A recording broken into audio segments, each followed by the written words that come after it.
Por que os Estados Unidos constroem? 1,5 km de rodovia custa 50 milhões, enquanto a China gasta apenas os 6 milhões. Os Estados Unidos gastam os 50 milhões para construir 1,5 km de rodovia. A China constrói o mesmo 1,5 km por estar 6 milhões, isso mesmo. O mesmo asfalto, o mesmo concreto, os mesmos viadutos, a mesma sinalização horizontal, tudo por estar 6 milhões de dólares. Isso representa um custo de os 44 milhões por quilômetro em uma rede que agora se estende por uma distância maior do que a da Terra à Lua e de volta, 2 vezes. E aqui está a parte que deixa a maioria das pessoas perplexas. Não se trata de mão de obra barata. Elimine todos os custos trabalhistas de 1 quilômetro de rodovia chinesa. Substitua o salário de cada trabalhador chinês por um salário integral de um sindicato americano. O preço passa de os 6 milhões de dólares para talvez os 7 ou 8 milhões de dólares. Você ainda está diante de um déficit de os 36 milhões sem explicação. E isso é só o começo. Deixe seu like e inscreva-se para não perder o próximo vídeo.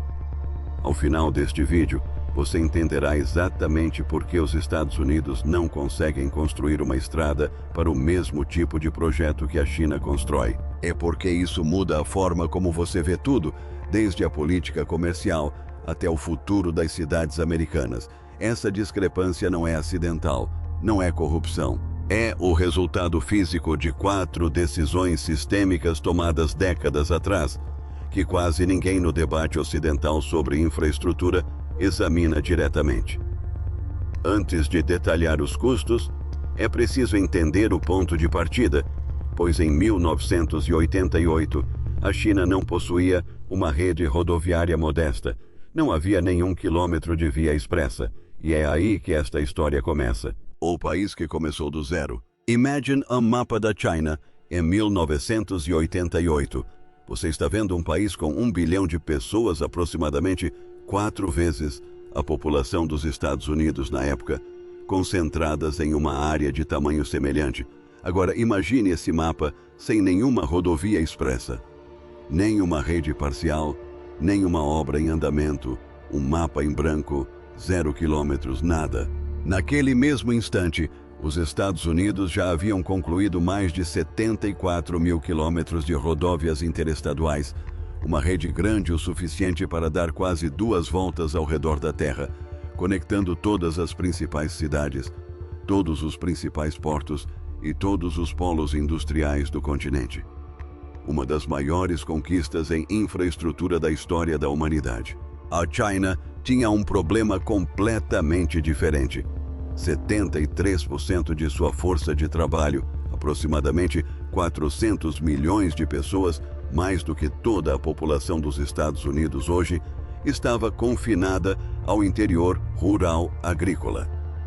No litoral leste, zonas econômicas especiais estavam sendo abertas.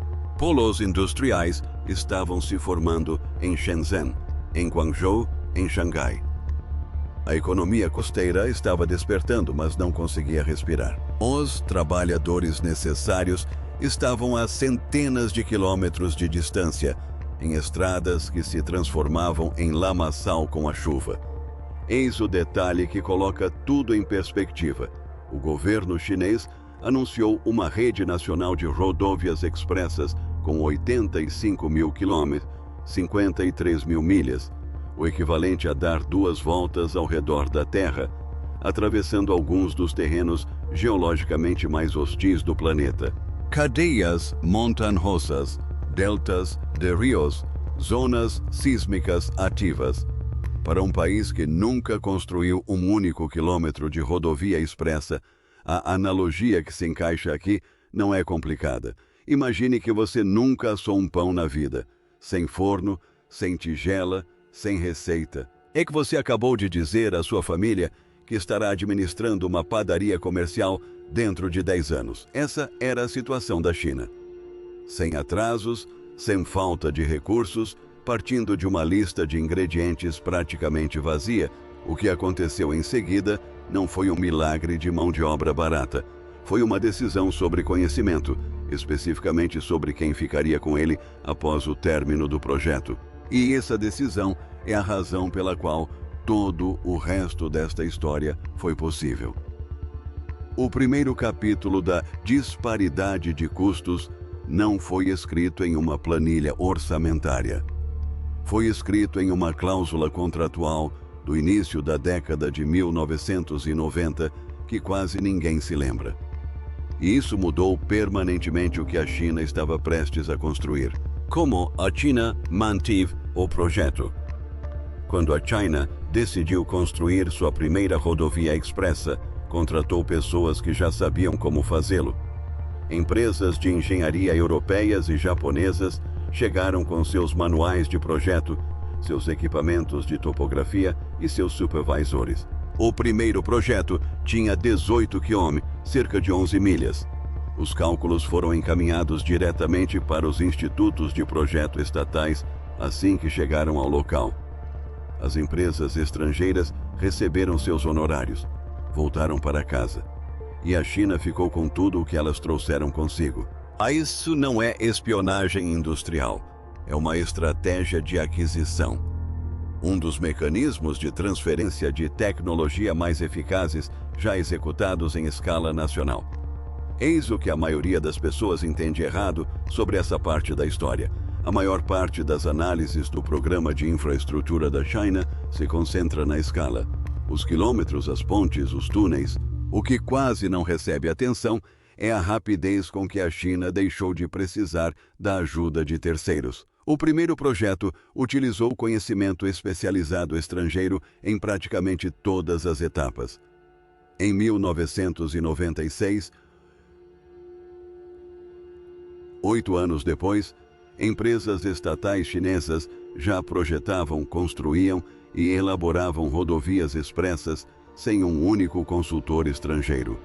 8 anos da ausência total de conhecimento institucional à completa independência técnica em uma das categorias mais complexas da engenharia civil.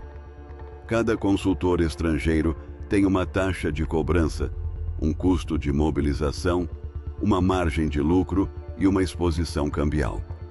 Elimine completamente essa camada e você já terá alterado a economia antes mesmo de mover um único metro cúbico de terra.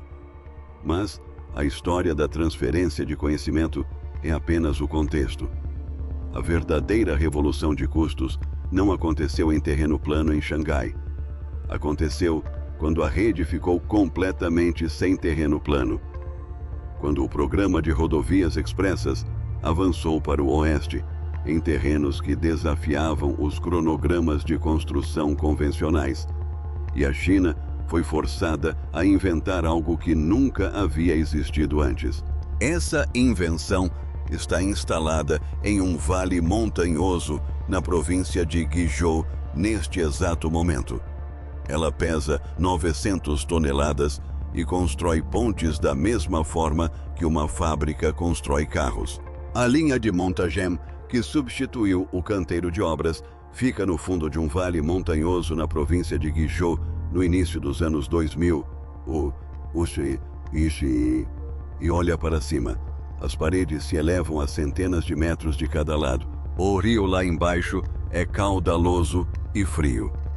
Não há área plana para armazenamento, nem abrigo contra intempéries, nem lugar para guardar o concreto fresco enquanto seca. Uma equipe ocidental já teria começado a negociar uma prorrogação do cronograma. A China fez uma pergunta diferente. Não era como construímos uma ponte aqui, mas sim como paramos de tratar isso como um canteiro de obras e começamos a tratar como um endereço de entrega. Eis a parte que muda a forma como você encara todas as pontes pelas quais já passou. A construção com concreto moldado in loco, utilizada na maioria das pontes rodoviárias americanas, funciona assim. Constroem-se estruturas de suporte temporárias. O concreto é despejado no local. Espera-se dias ou semanas para a cura, e o processo se repete para cada seção. Cada concretagem é única. Cada seção requer sua própria forma. Um vale montanhoso com clima imprevisível, esse processo torna-se quase impossível de controlar. A resposta da China foram os segmentos pré-fabricados. E para entender isso, pense em como funciona uma fábrica de caixas de papelão. A empresa não constrói caixas nos telhados dos edifícios que precisam delas. Ela constrói em um ambiente controlado, seguindo padrões precisos, e as envia para onde forem necessárias. A China construiu fábricas temporárias perto de cada importante obra de ponte, produzindo segmentos de concreto padronizados com dimensões idênticas em toda a rede nacional. Um segmento de Yunnan era dimensionalmente idêntico a um de Guangdong. Os moldes foram reutilizados milhares de vezes.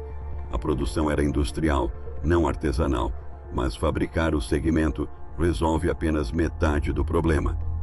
A outra metade consiste em posicionar uma seção de 900 toneladas com precisão milimétrica sobre um desfiladeiro sem qualquer suporte no solo. Foi para isso que o SLJ 932 foi construído.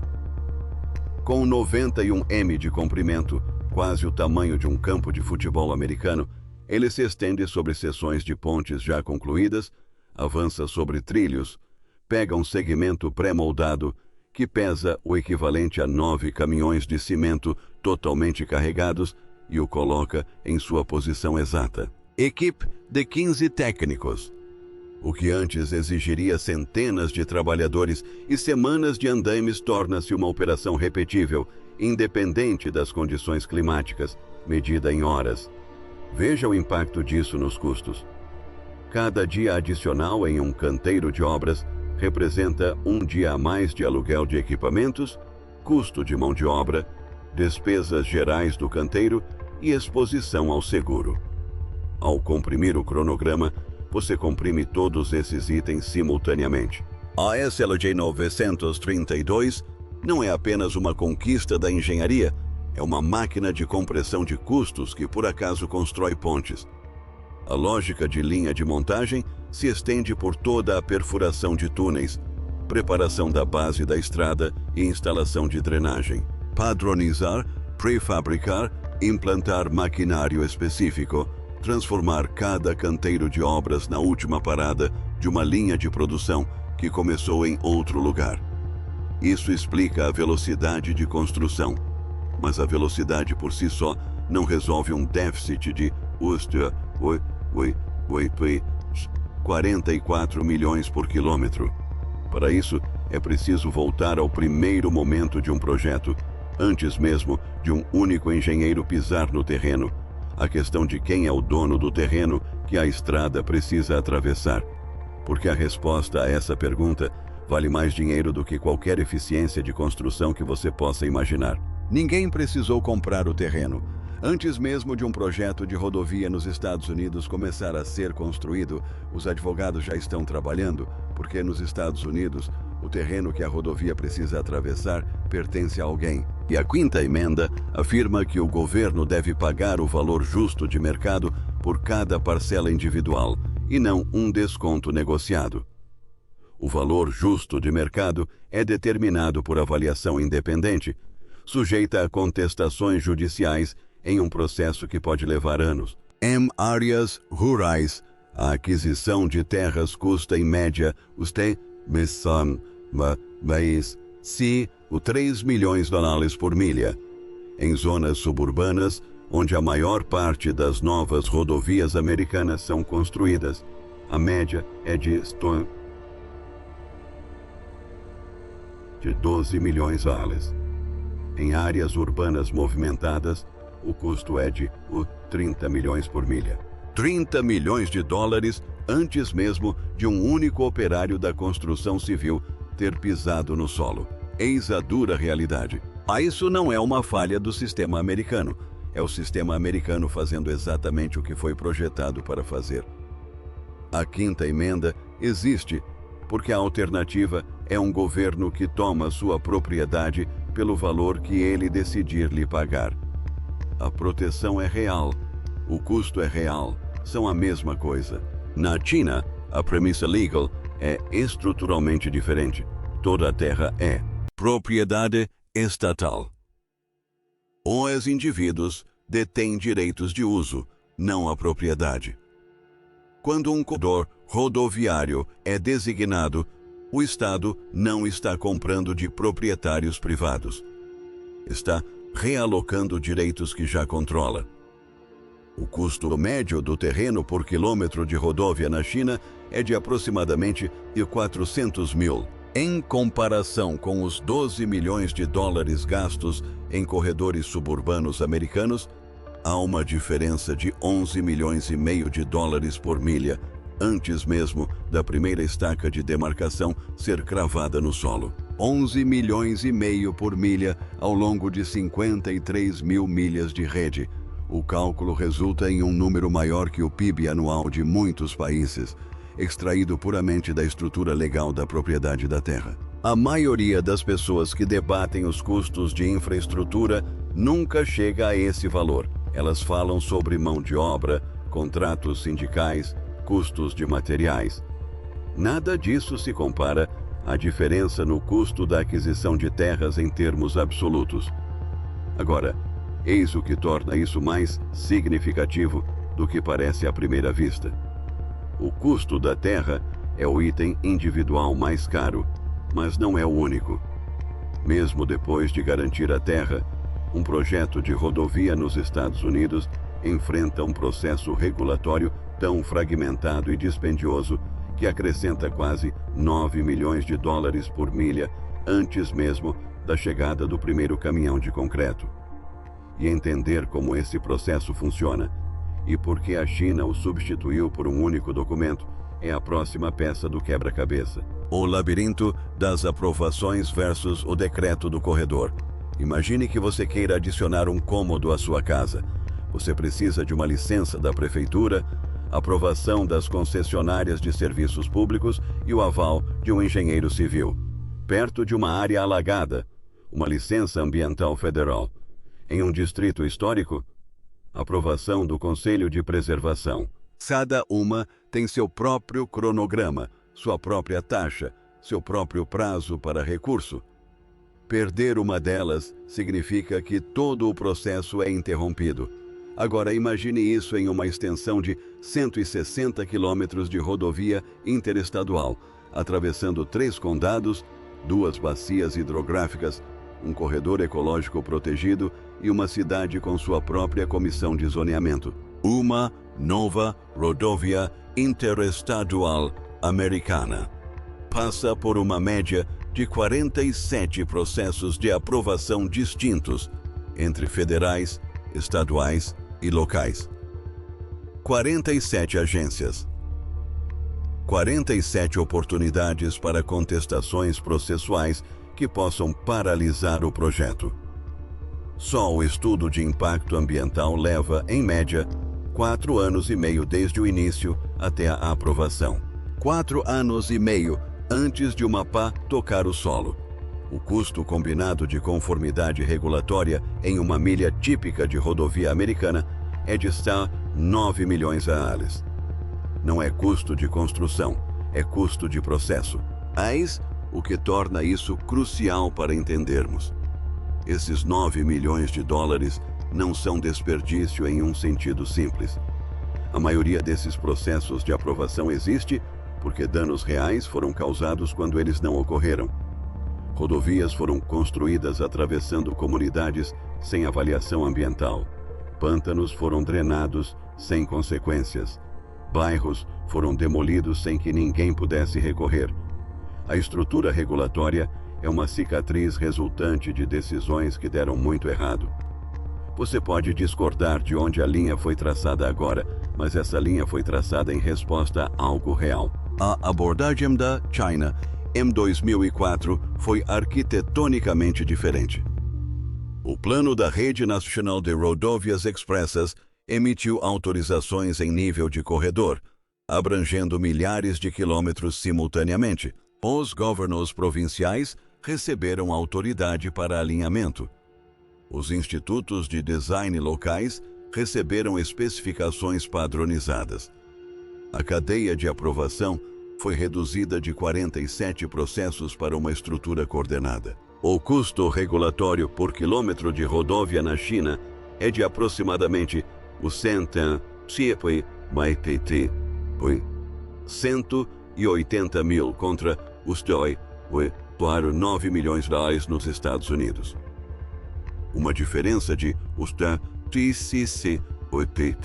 $8 milhões por quilômetro representa os $800 mil. Agora, o total acumulado, déficit na aquisição de terras, só da BC, $11 milhões por quilômetro. Deficiência na conformidade regulatória, $8 milhões por quilômetro. Em conjunto, mais de $20 milhões do total de os 44 milhões foram gastos sem alterar uma única variável de construção. Mas as variáveis de construção estão chegando. E uma delas adiciona outros $8 milhões por milha por meio de um mecanismo tão lógico e tão invisível que a maioria dos analistas ocidentais nem percebe. Não se trata do que a China constrói, mas sim de quem é o proprietário e da proximidade dessas construções com a obra. A arma da integração vertical. Imagine um projeto de construção de rodovia nos Estados Unidos. O Departamento de Transportes Estadual emite um contrato. Uma empreiteira principal ganha a licitação e contrata uma empresa de levantamento geotécnico, uma empresa de engenharia de projetos, uma subempreiteira de terraplenagem, uma empreiteira de drenagem, um fornecedor de concreto, uma empresa de asfalto, uma subempreiteira de pavimentação, uma empresa de sinalização, uma empreiteira elétrica, uma subempreiteira de paisagismo e outras. Cada uma delas possui seus próprios custos indiretos, margem de lucro, exigências de garantia e custos de mobilização.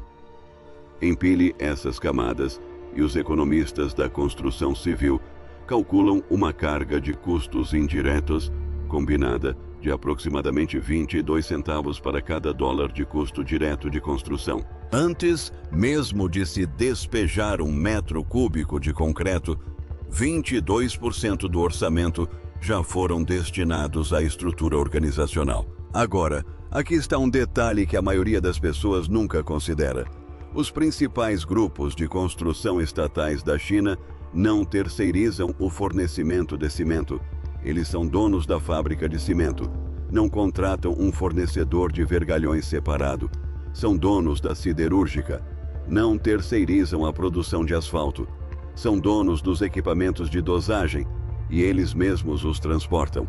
Quando um projeto é iniciado em uma nova província, o grupo de construção instala uma unidade de produção temporária a uma distância de 5 a 8 quilômetros da frente de construção ativa.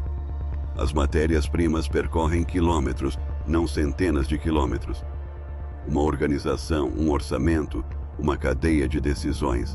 Uma análise independente de um projeto de rodovia expressa em uma região montanhosa da província de Guizhou quantificou esse efeito de integração vertical em uma redução de $8.300 em custos de materiais e logística por milha.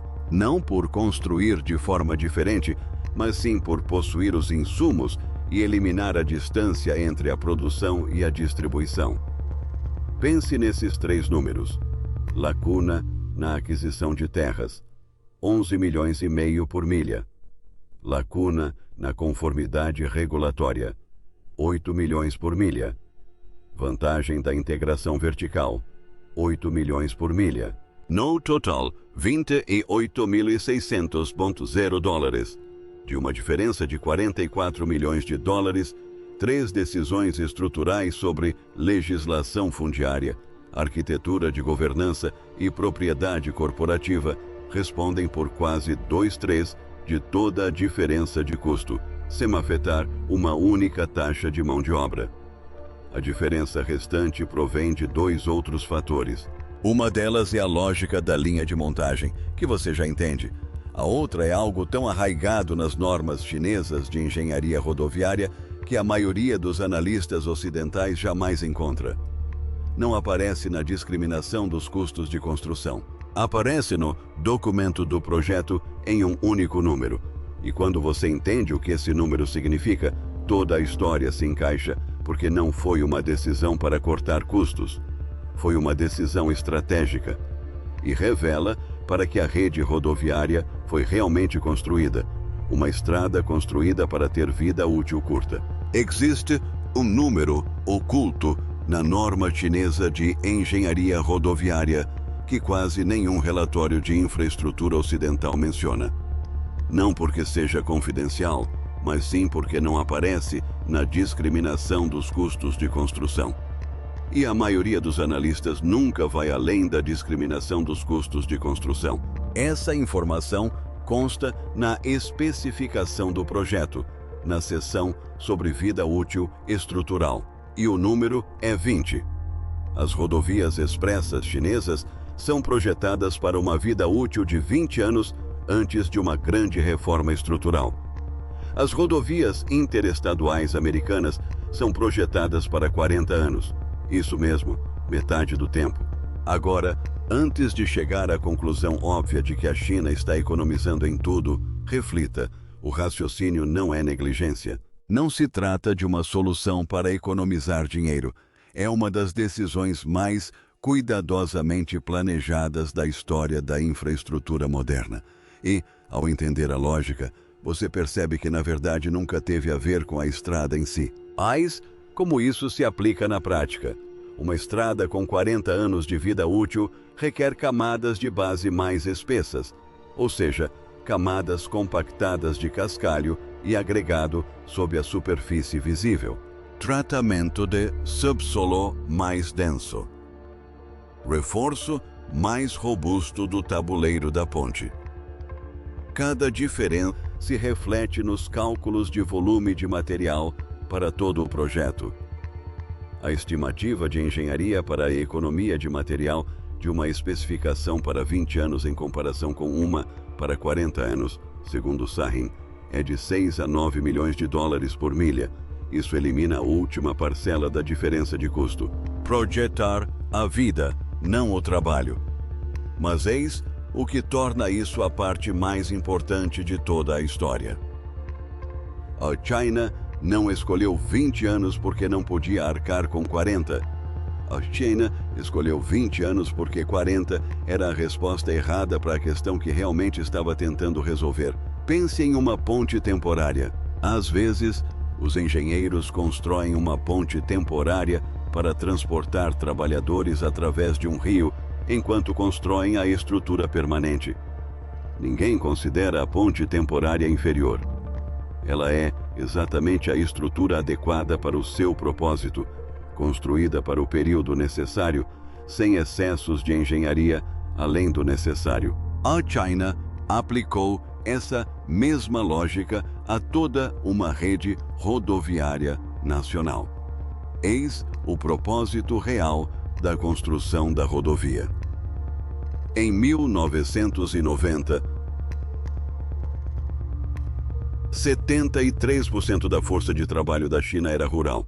Essas 400 milhões de pessoas, mais do que toda a população atual dos Estados Unidos, estavam fisicamente isoladas dos polos industriais costeiros que estavam prestes a se tornar o motor da economia global.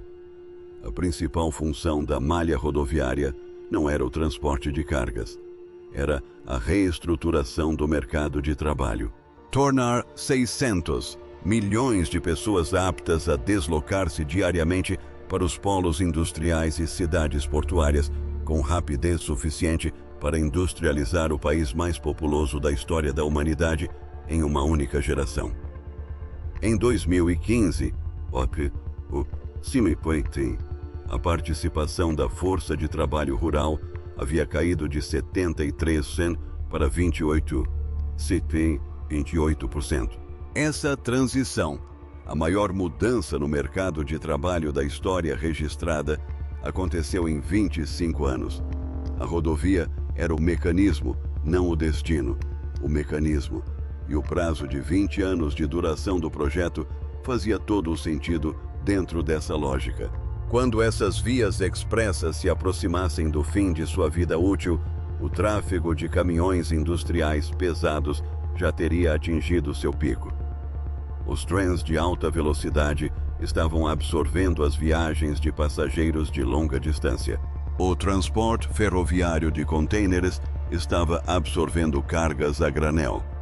Construir uma rodovia com vida útil de 40 anos para um padrão de tráfego de 25 anos não é excelência em engenharia, é excesso de construção. Se os números da integração vertical te surpreenderam, o que a China fez em seguida com ferrovias e semicondutores é ainda mais difícil de acreditar.